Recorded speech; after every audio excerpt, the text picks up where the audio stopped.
Good evening. Hope that everyone's had a good afternoon. It's been a nice day outside, a little cooler, but the sun popping through from time to time, warming things up. My lesson tonight is a series I started about a month ago. And my intention was that when I started this series, I did about 3 of those last month and about 3 this month. And then when it came time to the second one, was the same weekend that my dad had a heart attack, and so I wasn't able to be here that night. And then I can't remember what happened next week, but here we are, finally doing the lesson I prepared about 3 weeks ago and continuing this series. And that is a series on the women of the Bible. This was something that, like I said about a month ago, something I've been thinking about for a while, in that I oftentimes use a lot of men in my examples, and there's no particular reason for that. It's just typically those are the ones that come to my mind as I think of examples to get my points across. But we see a lot of women through the Bible as well, really from the beginning to the end, in looking at being inspiration for Christians. And so, again, continuing the series of what we see with women in the Bible, we're going to continue that tonight. And tonight, we're going to look at the story of Hannah. The story of Hannah is one that I've actually used before. It's been a while ago. I used her as an example in a lesson I did, I guess, a couple years ago. But I've never really dived deep into the story of Hannah itself. And so what we're going to do tonight is that we're going to take a deep look at who Hannah is, why she's important, and why I've chosen her for the lesson tonight. If you'd like to, you can go ahead and turn your Bibles to 1 Samuel chapter 1. I do have all the passages on the board tonight. But as always, if you want to follow along in your Bibles, we will be in 1 Samuel chapter 1, starting out tonight. We're going to start off with the question of who was she? Who was Hannah? And again, we look at chapter 1, starting at verse 1, to answer that question. It says, Now there was a man from Ramathaim, Zophim, from the hill country of Ephraim, and his name was Elkanah, the son of Jeroham, the son of Elihu, the son of Tohu, the son of Zuph, and Ephraimite. And he had 2 wives. The name of one was Hannah, and the name of the other was Peninnah. And Peninnah had children, but Hannah had no children. And Jake, I'm going to go ahead and thank myself for you for not having you read this passage because of the names in here. But we see that Hannah was the wife of the man here, Elkanah. Elkanah was the husband. Hannah was one of the 2 wives. One of those was Peninnah, and then one was Hannah. And it says that Peninnah had children, but Hannah had no children. And this could really be the whole purpose or theme of the lesson tonight was the fact that Hannah did not have any children. And the other wife of Elkanah didn't. Because as we go through and look at the story here and look at her suffering and look at the issue, it wasn't just the fact that Hannah didn't have any children, but the desire to have a child for her husband. And also the actions of Peninnah that really fed that those feelings as well. But we see that Hannah was a wife of a man named Elkanah, had no children. As we continue on, we look at why the fact that she did not have children was such an issue for her. As we continue verses 4 through 7, it says, When the day came that Elkanah sacrificed, he would give portions to his wife Peninnah and to all her sons and daughters.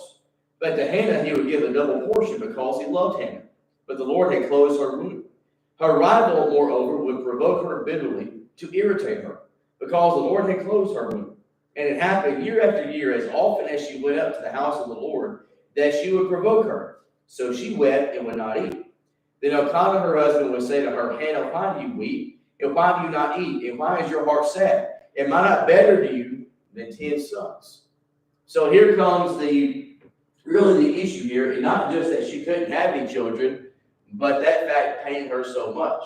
And that she wanted to give children to her husband. Not only that, but it also, Peninnah really tended to throw that into her face a good bit. It says in verse 6, her rival would provoke her bitterly and irritate her because the Lord had closed her womb. And it said that year after year, as she went to the house of the Lord, that she would provoke her. So Hannah wept and would not eat. We see that this fact here, that she could not have children, was something that was very painful for Hannah. And this is certainly understanding for a woman who can't have a child and desires a child. This is something that is very painful. I've seen affect friends of mine and family members of mine who couldn't have children. It is something that's very painful. And trying to figure out why is that not able to happen. Not only that, but to make matters worse, of course, you have someone who is really throwing that in her face. The other wife, you got two wives here, the other wife is provoking her. The other wife is making fun of her, as it appears. And again, something that really bothers Hannah. Also keep in mind that during this time period, having children also was somewhat of a social issue, in that having children and giving your husband a child for inheritance reasons, there is more than just pride here, and there's more than just a desire. You're also looking at how this impacted in regards to an inheritance. And so, again, Jewish tradition here, this would have been a very big deal. And so we see Hannah really being impacted by the fact that she could not have children. Again, very upset that as they go to the sacrifice year after year, again, Hannah's not eating. She is upset. And Elkanah says to her, "Why do you weep? Why do you not eat? Why is your heart sad? Am I not better to you than 10 sons?" We say that Hannah was really the one that Elkanah loved the most. And that's why he shows such favor to her in giving her a double portion, as we see in verse 5. And he says, "But I love you, and is that not enough?" For Hannah, it's not enough. It's something that really bears in her mind. Not necessarily that she desires a child, can have a child, and she's just upset by that. But again, looking at really the pain that she's going through and not able to provide a child for her husband. And so we see that Hannah is suffering as a result of that. And so what she does, as we continue in verse 9, we see that Hannah is going to try a solution to this. Verse 9 says, "Then Hannah got up after eating and drinking in Shiloh. Now Eli the priest was sitting on the seat by the doorpost of the temple of the Lord. She, greatly distressed, prayed to the Lord and wept bitterly. And she made a vow and said, 'Lord of armies, if you will indeed look on the affliction of your bondservant and remember me, and not forget your bondservant, but will you give your bondservant a son, then I will give him to the Lord all the days of his life, and a razor shall never come to his head.'" What we see here is that Hannah is now pleading to God. She is now making her plea known to God and what she greatly desires. It says, she made a vow and said, "Lord of armies, will you indeed look on your affliction, your bondservant, and remember me?" And don't forget, she's going to God in prayer in regards to trying to find a solution. If there is any person or any being that could rectify the situation, of course, it would be God. And as we talked about this morning, and as we talked about last week, and really several times in recent weeks, we're looking at the power of God and the ability of God to really do whatever He wants to. He created everything around us. He could take it away. And certainly He could allow Hannah to have a child. And so she is pleading to God. And she says here, she makes a vow here. It says, but will give your bondservant a son, I will give him to the Lord all the days of his life, and a razor shall never come on his head. That final line here, this final plea, is something that we see that goes back to a Jewish tradition. And she says that if you give me a son, then I will give him to you. Now, as we skip ahead and look at what actually happens, we're going to see whether or not Hannah follows through on this. She says, if you will give me a son, then I will give him to you all the days of his life. Again, Hannah is desperate here. And she's going to do anything that she can to give her husband a son. And so, after that prayer, we see that in verse 16. We see that Eli is going to come to Hannah, and really Eli believes that she is drunk because of how she is acting. When in fact, she's really upset. And in response to that, in verse 16 it says, do not consider your bondservant a useless woman, for I have spoken until now out of my great concern and provocation. Then Eli answered and said, go in peace, and may the God of Israel grant your request that you have asked of him. She said, let your bondservant find favor in your sight. So the woman went on her way and ate, and her face was no longer sad. Then they got up early in the morning and worshipped before the Lord, and returned again to their house in Ramah. And Elkanah had relations with Hannah his wife, and the Lord remembered her. It came about in due time, after Hannah had conceived, that she gave birth to a son, and she named him Samuel, saying, because I have asked for him of the Lord. So what we see here is, again, continuing, if we look at the gap between Verses 12 and 16, again, Eli comes up to Hannah. Eli is the priest of the temple, and again believes that really she is drunk because of the way she's acting. And the conversation that we see here is Hannah pleading her case and explaining what's going on to Eli, in that she's not in a altered state of mind, but rather she's just upset. And Eli said to her, "Go in peace, and may the God of Israel grant your request that you have asked of him." Obviously, being a priest in the temple, Hannah would have had a lot of great respect, but also faith in the words of what Eli told her. It says that the woman went on her way and ate, and her face was no longer sad. Putting this into God's hands. Looking at the words of Eli, who says, "May the God grant your request that you have asked of him." And she believes that is going to happen. And so as a result, they leave.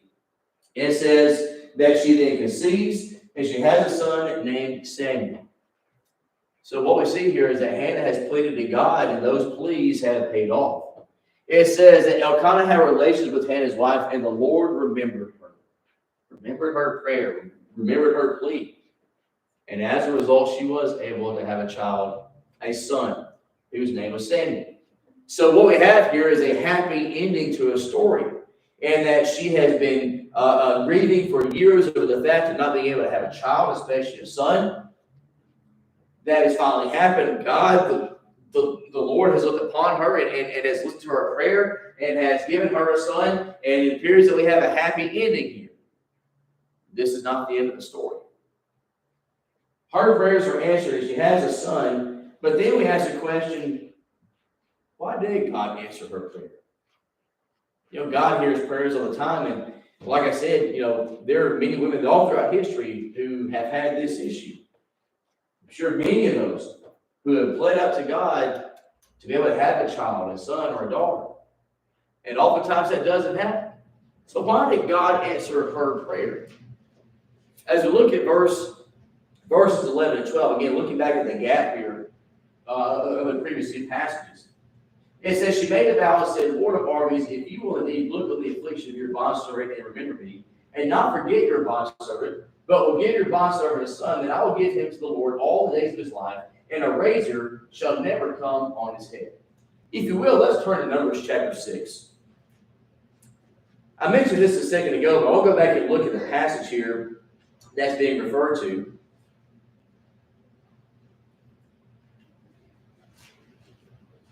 If you didn't really know the background information here, then the statement, "a razor shall never come on his head," probably seems a little out of place.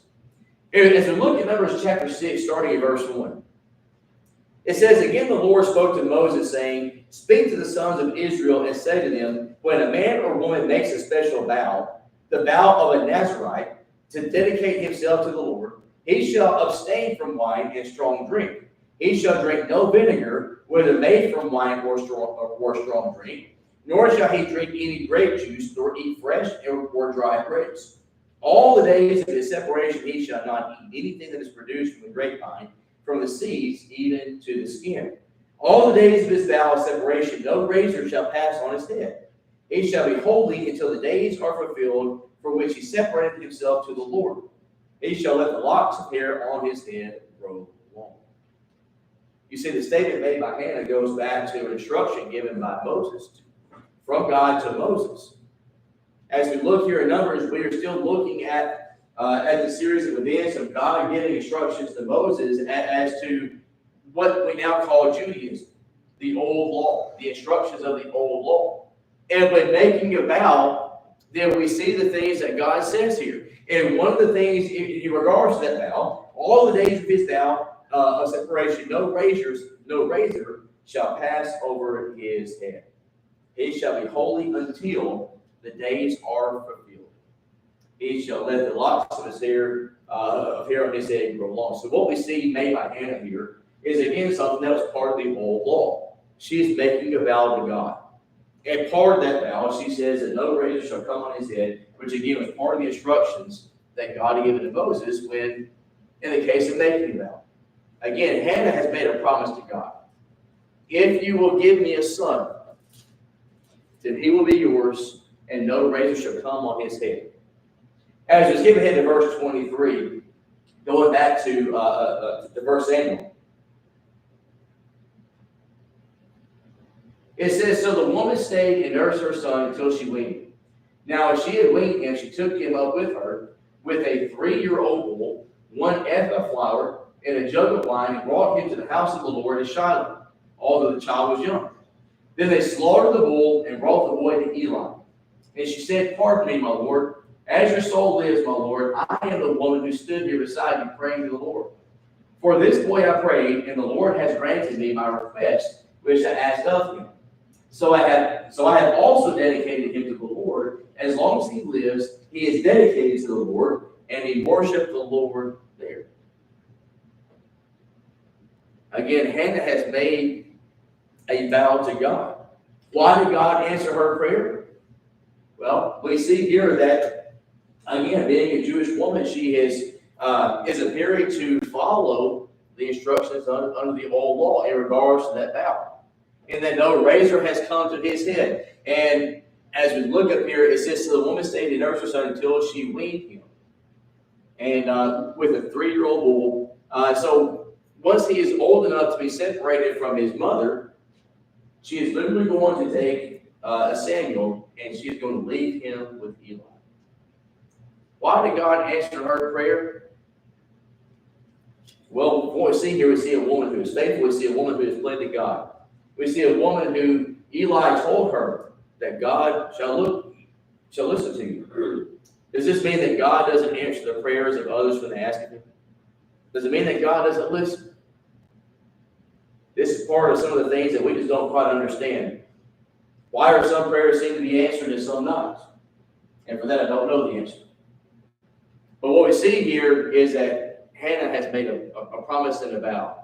And Hannah is following through on that vow. And that's where we go next.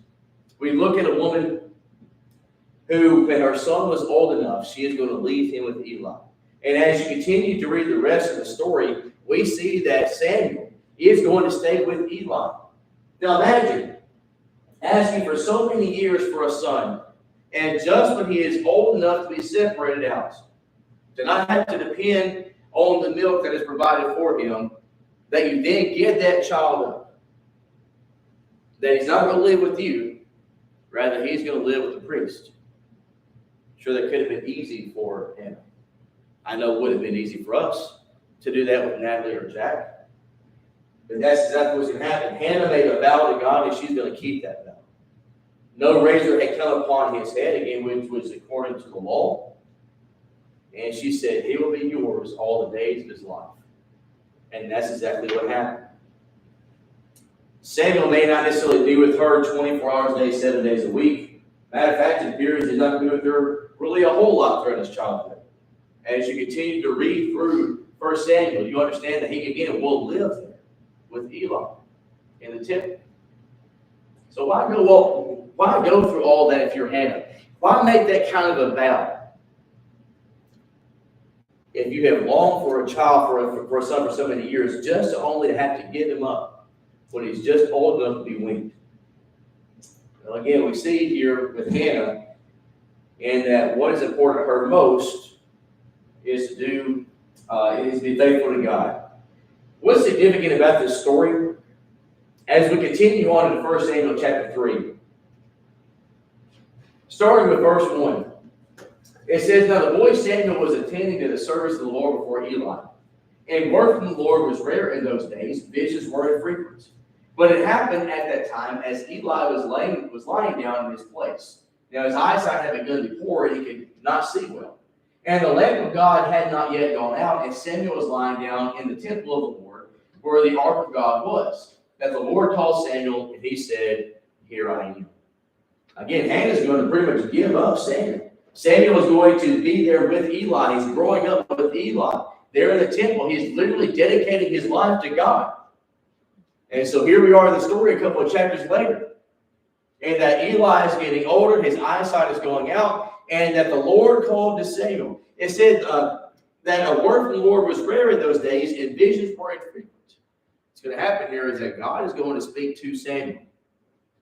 It says that the Lord called Samuel, and Samuel said, "Here I am."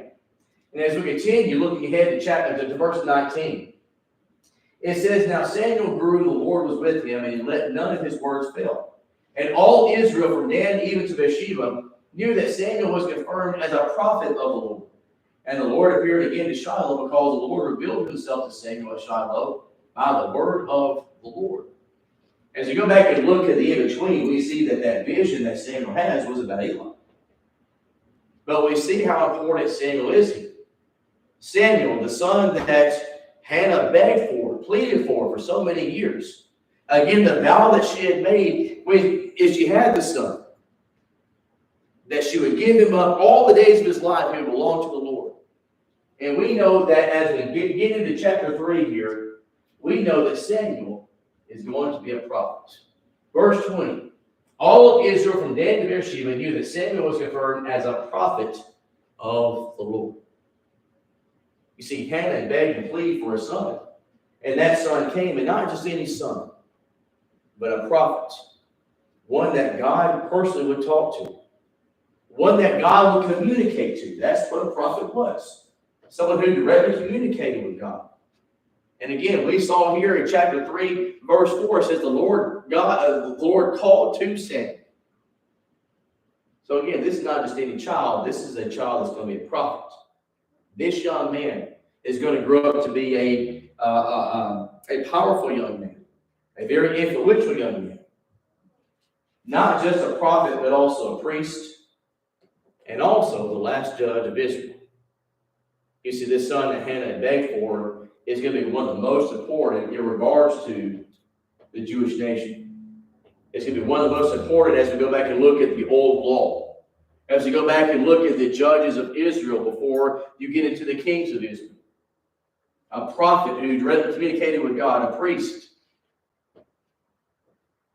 Why did God answer Hannah's prayer? Because God had plans for Samuel.